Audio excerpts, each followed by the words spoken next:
Very good morning बच्चों हमने कल तक की थी इलास्ट्रेशन 13 तक. Today we will do the next illustration 14. निकालो. हम कहाँ से स्टार्ट करते हैं? बैलेंस शीट की असेट साइड से स्टार्ट करते हैं. देखना ध्यान से. बिल्कुल आपको इस चैप्टर में ना सॉरी सम पढ़ने की ज़रूरत नहीं है. बैलेंस शीट की असेट साइड से स्टार्ट करते हैं. नीचे उसने लिखा है prepare necessary accounts to close the books of firm. तो नेसेसरी अकाउंट में खुलता है realisation account, partners loan account. Check करो बैलेंस शीट में पार्टनर लोन है? बैलेंस शीट में है सिर्फ लोन. बैलेंस शीट में सिर्फ क्या है? लोन. पार्टनर लोन होगा तो क्वेश्चन में क्लियर दिया होगा. इसका मतलब ये लोन आउटसाइड लायबिलिटीज है. ठीक है, तो पार्टनर लोन नहीं है तो पार्टनर्स लोन अकाउंट नहीं बनाना हमने. ठीक है, नेक्स्ट बनता है पार्टनर्स कैपिटल. बैलेंस शीट में कैश है तो कैश अकाउंट, बैंक है तो बैंक अकाउंट. इस बार दोनों हैं, दोनों के बारे में मैंने बताया हुआ है आपको कि हाउ टू डील. तो हम नहीं पता तो बैंक अकाउंट बना लेते हैं, लेकिन क्योंकि नीचे क्वेश्चन में कुछ नहीं कहा. तो सबसे पहला अकाउंट हमने बनाना है रियलाइजेशन अकाउंट. ठीक है, फर्स्ट अकाउंट जो हमने बनाना है वो कौन सा अकाउंट बनाना है बच्चे? रियलाइजेशन अकाउंट बनाना है. Realisation account. सेकेंड नंबर पे बनाना है partners loan account. Partners loan account नहीं है तो पार्टनर्स कैपिटल अकाउंट. ठीक है, this is the partners capital account. Partners capital account में 3 पार्टनर्स हैं A B C. A B C, A B C. Partners capital account.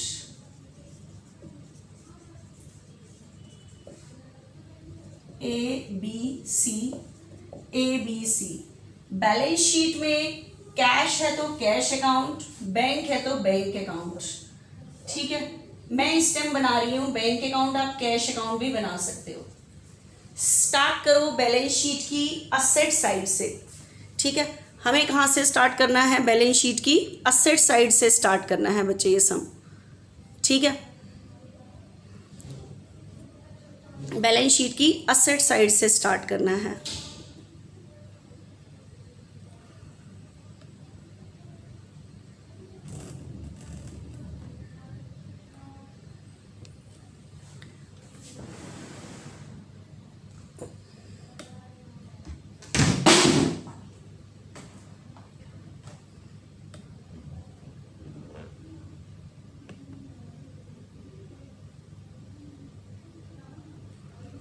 चलो देखो, balance sheet की असेट साइड में बच्चे हमारे पास है बैंक का बैलेंस.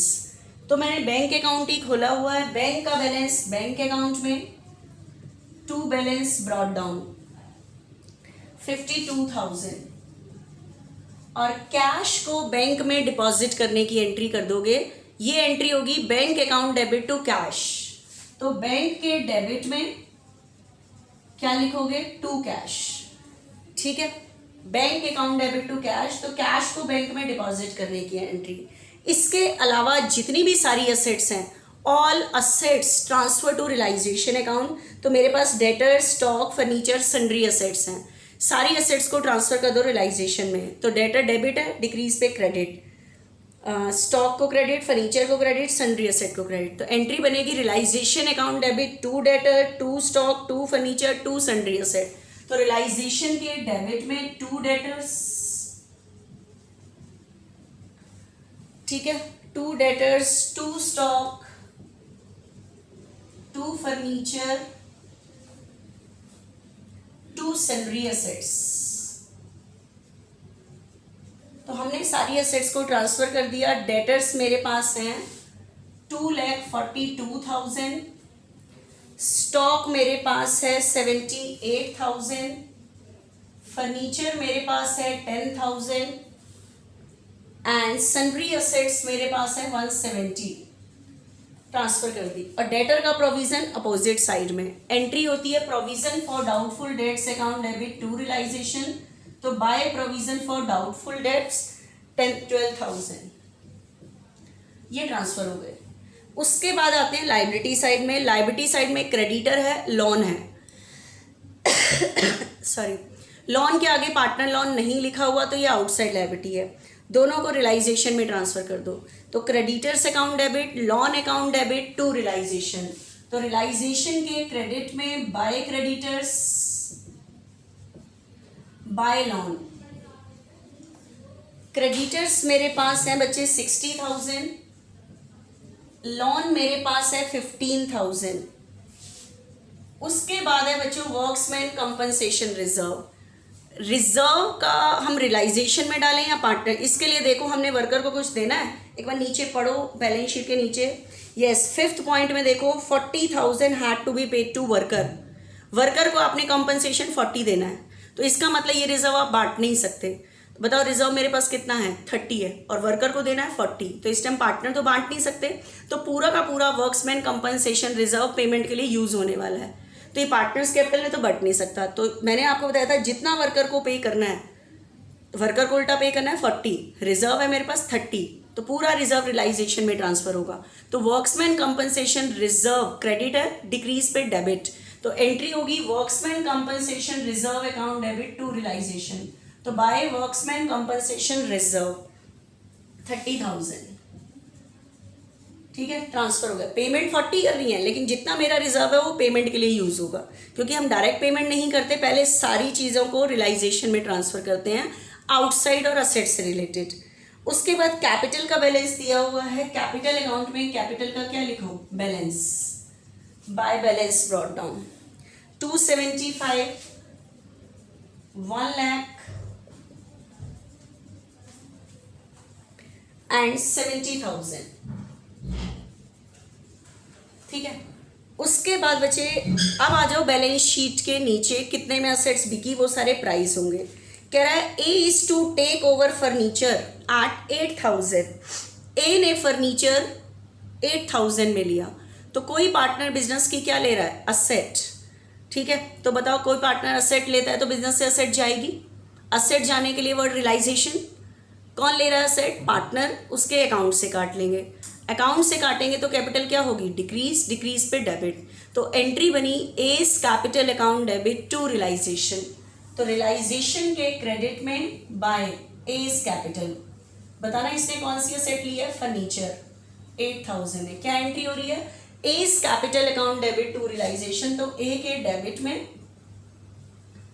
टू रियलाइजेशन 8, रियलाइजेशन पूरा लिखना, आगे चलो।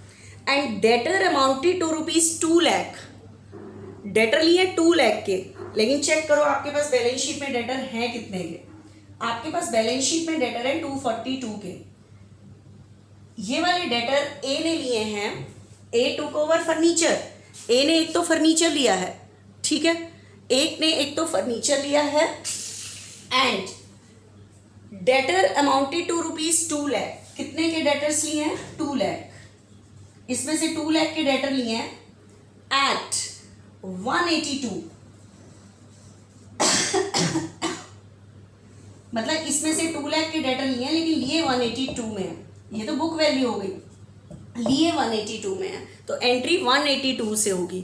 तो बताओ ए ने डेटर भी लिए हैं 182 में, तो एंट्री होगी A's capital account debit to realisation.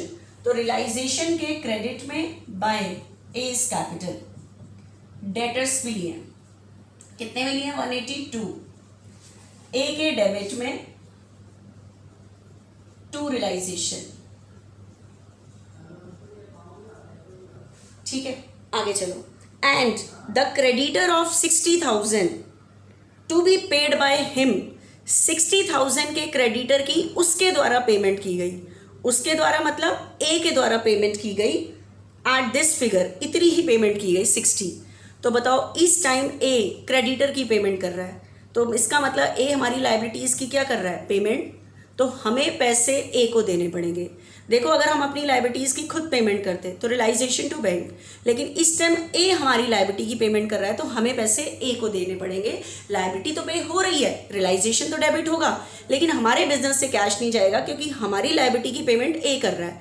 तो एंट्री होगी realisation account debit to A's capital, ठीक है। तो ए के क्रेडिट में बाय रियलाइजेशन 60,000, क्या एंट्री हो रही है, realisation account debit to A's capital, तो ए के क्रेडिट में और रियलाइजेशन के डेबिट में टू एस कैपिटल 60,000। किसकी पेमेंट की एंट्री है ये, क्रेडिटर्स की। आगे चलो, कह रहा है B is to take over all the stock in trade. B ने सारा का सारा स्टॉक ले लिया एट 70,000। कितने में लिया, 70। चेक करो स्टॉक अंदर कितने का है, 78 का है, और लिया कितने में है, 70 में। तो कोई पार्टनर बिजनेस की क्या ले रहा है, असेट ले रहा है 70 में, तो बी ले रहा है। तो बताओ अगर कोई पार्टनर असेट लेता है तो बिजनेस से असेट जाएगी, रियलाइजेशन क्रेडिट होगा। लेकिन किसने लिया असेट, बी ने, तो एंट्री होगी B's capital account debit to realisation. तो रियलाइजेशन के क्रेडिट में बाय बीज कैपिटल, स्टॉक लिया उसने, stock in trade by stock को ही कहते हैं, 70,000। तो एंट्री होगी B's capital account debit to realisation. ठीक है, तो रियलाइजेशन के क्रेडिट में बाय बी, बी के डेबिट में 70 टू रियलाइजेशन। ठीक है, आगे चलो। एंड बी वाली लाइन ये है कि B took over stock in trade and some of the sundry asset. B ने कुछ सन्ड्री असेट लिए हैं, तो चेक करो मेरे पास सन्ड्री असेट्स कितनी है। मेरे पास सन्ड्री असेट्स हैं 170। कह रहा है B took over some sundry assets. इसमें से उसने कुछ सन्ड्री असेट लिए हैं, लेकिन उसकी बुक वैल्यू कितनी है ये नहीं बताया, एट 72। लेकिन लिया कितने में है, 72। आपको पता है जितने में कह रहा है बी ने कुछ असेट सन्ड्री असेट लिए हैं, कुछ की बुक वैल्यू कितनी है नहीं पता, लेकिन ली कितने में है, 72।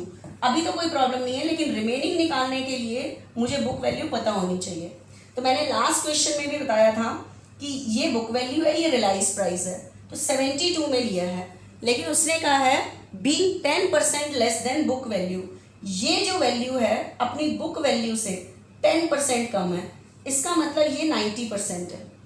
तो बुक वैल्यू एक 100% वैल्यू होती है, तो 90% से 100% पे कैसे जाते हैं, 72 अपने आप में 90% है, तो 100% के लिए 100/90 कर दो, आपके पास इसकी बुक वैल्यू आ जाएगी 80। ठीक है, तो 170 में से 80 वाली असेट ली है, 72 में ली है। किसने ली है, बी ने, तो एंट्री अभी 72 से ही होगी।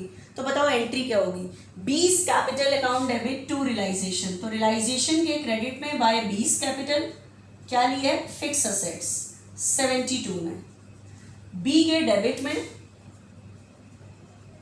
To realisation.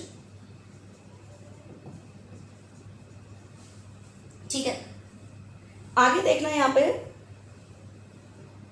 C take over.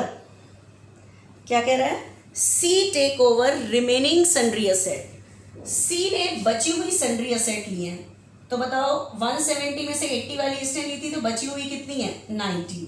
तो C take over remaining sundry asset, तो रिमेनिंग बची हुई है 90। ठीक है, तो 90 वाली जो असेट है रिमेनिंग सन्ड्री असेट, 90 वाली ये सन्ड्री असेट्स हैं, सन्ड्री असेट्स। ठीक है, 90 वाली जो ली है at 90% of book value. Book value का कितने परसेंट, 90%, दैट मीन्स 81 में लिए, लेस 1000 एज अ डिस्काउंट। 1000 क्या लेस करो, डिस्काउंट, तो इसका मतलब कितने में लिए, 80 में लिए। ठीक है, इसका मतलब कितने में लिए, 80 में लिए। तो 90 वाली असेट 90% बुक वैल्यू, 1000 और लेस करो। तो हमें ये नहीं देखना होता कि कितने का लॉस आ रहा है, जितने में असेट ले रहा है एंट्री उतने से होती है, प्रॉफिट और लॉस रियलाइजेशन निकालेगा। तो 90 वाली असेट को 80 में लिया गया, किसने लिया ये असेट, सी ने। ठीक है, तो बताओ कोई पार्टनर बिजनेस की क्या ले रहा है, असेट, क्या एंट्री होगी, C's capital account debit to realisation. तो रियलाइजेशन के क्रेडिट में बाय सीज कैपिटल कौन सी असेट ली है, ये सन्ड्री असेट्स, और कितने में ली है, 80 में। क्या एंट्री हो रही थी, C's capital account debit to realisation, तो सी के डेबिट में 80 टू रियलाइजेशन। आगे चलो, आगे कह रहा है and assume the responsibility for discharge the loan, discharge मतलब पेड, और लोन को पे करने की रिस्पॉन्सिबिलिटी ली है सी ने। चेक करो बिजनेस में बैलेंस शीट के अंदर लोन है, उस लोन को पे करने की रिस्पॉन्सिबिलिटी सी ने ली है। इसका मतलब सी हमारी लाइबिलिटी को पे करने की रिस्पॉन्सिबिलिटी ले रहा है together with accrued interest of 300। हमारे पास अंदर लोन है 1500, इस लोन को पे करने की रिस्पॉन्सिबिलिटी सी ले रहा है, ठीक है। लेकिन टुगेदर विद एक्रूड इंटरेस्ट, कितने इंटरेस्ट के साथ? एक्रूड इंटरेस्ट मतलब आउटस्टैंडिंग इंटरेस्ट, जो अभी देना बाकी है, ठीक है। तो लोन को विद इंटरेस्ट पे करने की रिस्पॉन्सिबिलिटी मतलब हमने जो 15,000 लोन के 300 इंटरेस्ट के ये जो देने थे, इसको पे करने की रिस्पॉन्सिबिलिटी कौन ले रहा है? सी। तो आपको 300 ये लायबिलिटी तो अंदर है ही नहीं इंटरेस्ट की, कोई लायबिलिटी अंदर हो या ना हो, पेमेंट की एंट्री तो सेम रहेगी, कोई नया नाम यूज़ कर ही नहीं सकते क्योंकि बैलेंस खुल जाएगा। तो पूरे 15,300 को पे करने की रिस्पॉन्सिबिलिटी ले रहा है सी, तो हमें पैसे ये सी को देने पड़ेंगे। तो एंट्री होगी रियलाइजेशन अकाउंट डेबिट। अगर हम खुद पे करते तो एंट्री होती रियलाइजेशन टू बैंक, लेकिन इस 15,300 को पे करने की रिस्पॉन्सिबिलिटी ले रहा है सी, तो हमें पैसे देने पड़ेंगे सी को। तो एंट्री होगी realisation account debit to C's capital, ठीक है। तो रियलाइजेशन के डेबिट में to C's capital, to C's capital 15,300 क्या एंट्री हो रही है? Realisation account debit, realisation account debit to C's capital, ठीक है। तो सी के क्रेडिट में 15,300 बाय रियलाइजेशन, ठीक है। सी को लायबिलिटी को पे करने की रिस्पॉन्सिबिलिटी किसने ली है? सी ने ली है, ठीक है। रियलाइजेशन अकाउंट डेबिट, ये लोन को पे कर, loan with interest, realisation account debit to C's capital. आगे चलो। The expenses of dissolution were 2700, dissolution के खर्चे कितने हुए? 2700, ठीक है। तो बताओ एक्सपेंस के लिए एक्सपेंस का नाम तो नहीं लिखते, रियलाइजेशन को डेबिट करते हैं, तो एंट्री होगी realisation account debit to bank, ठीक है। तो रियलाइजेशन के डेबिट में टू बैंक कितने हैं? रियलाइजेशन के expenses 2700, realisation account debit to bank, dissolution expenses, realisation account debit to bank, तो रियलाइजेशन के डेबिट में टू बैंक, बैंक के क्रेडिट में बाय रियलाइजेशन 2700। आगे चलो। द रिमेनिंग डेटर, बच्चे आप चेक करो हमारे पास डेटर बचे हुए हैं, हमारे पास डेटर थे 242। आपकी फर्स्ट लाइन में ए ने इसमें से 2 लाख के डेटर लिए थे 182 में, इसकी तो हमने एंट्री कर दी थी, लेकिन मुझे बताओ रिमेनिंग डेटर कितने बचे हुए हैं? 42। रिमेनिंग डेटर कितने बचे हुए हैं? 42 बचे हुए हैं रिमेनिंग डेटर, ठीक है। तो ये जो रिमेनिंग डेटर मेरे पास 42 बचे हुए हैं, इनका क्या कर रहे हैं? ध्यान से सुनना। The remaining debtor were sold to डेब्ट कलेक्ट एजेंसी, रिमेनिंग डेटर को डेब्ट कलेक्ट एजेंसी को बेच दिया गया। अब आप कहोगे डेब्ट कलेक्ट एजेंसी क्या होंगी?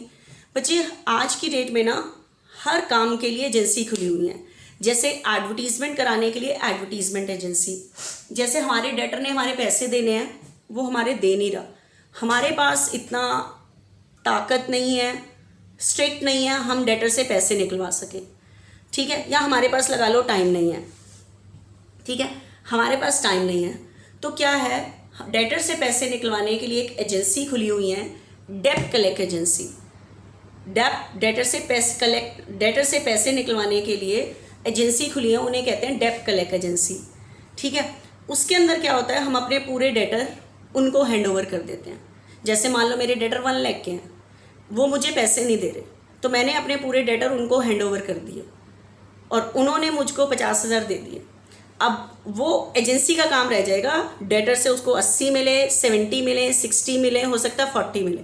मैंने तो अपने डेटर डेब्ट कलेक्ट एजेंसी को बेच दिए, अब वो डेटर से पैसे कितने निकलवाएंगे? पूरे निकलवाएंगे, तो एजेंसी का फ़ायदा है, मैंने अपने डेटर डेब्ट कलेक्ट एजेंसी को हैंडओवर कर दिए, मतलब उनको बेच दिए, मुझे तो डेब्ट कलेक्ट एजेंसी ने पैसे दे दिए, अब वो उनका काम रह जाएगा पैसे निकलवाने का, ठीक है।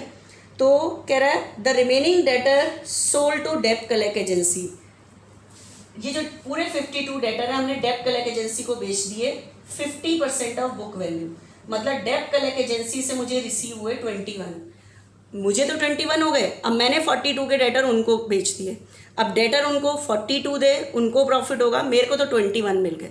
तो एंट्री होगी bank account debit to realisation, तो रियलाइजेशन के क्रेडिट में बाय बैंक डेटर से रिसीव हुआ 21, ठीक है, बैंक के डेबिट में टू रियलाइजेशन 21। आगे चलो, 40,000 had to paid for workmen's compensation, 40,000 किसके पे करने पड़े, वर्कर के कंपनसेशन के। तो आउटसाइड लायबिलिटीज की पेमेंट कर रहे हैं, बताओ पेमेंट की एंट्री क्या होती है, realisation account debit to bank, कोई नया नाम यूज नहीं करते, रियलाइजेशन टू बैंक की करते हैं, ठीक है। तो realisation account debit to bank 40, worker compensation की पेमेंट की गई, रियलाइजेशन टू बैंक, बैंक के क्रेडिट में बाय रियलाइजेशन 40,000, ठीक है, ये हो गया। उसके बाद बच्चे पूरा सम हो गया, पूरा सम करने के बाद चेक करो सारी आउटसाइड लायबिलिटीज की पेमेंट हो गई, यस, क्रेडिटर की पेमेंट ए ने कर दी थी, लोन सी ने ले लिया था, हो गया पूरा। अब पूरे सम को क्लोज करते हैं, देखना ध्यान से। आपका ये वाला साइड ज़्यादा है, 6,18,000, इतना पोर्शन लेस कर दोगे तो ये हमारे पास निकलेगा लॉस 68,000।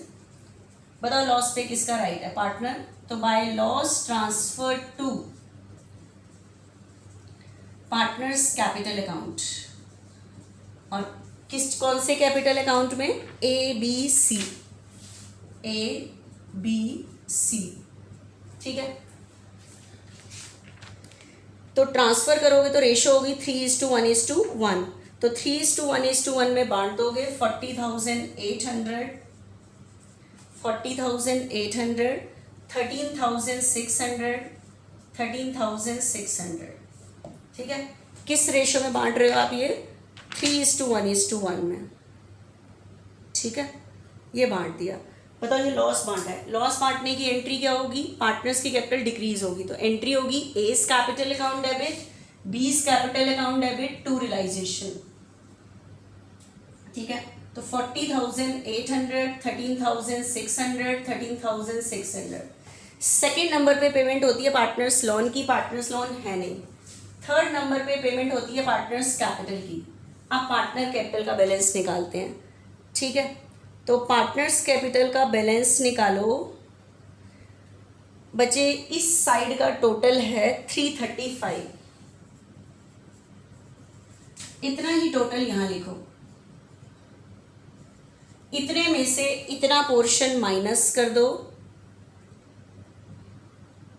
और ये मेरे पास बैलेंस आएगा 1,04,200, ठीक है बच्चे। इस साइड का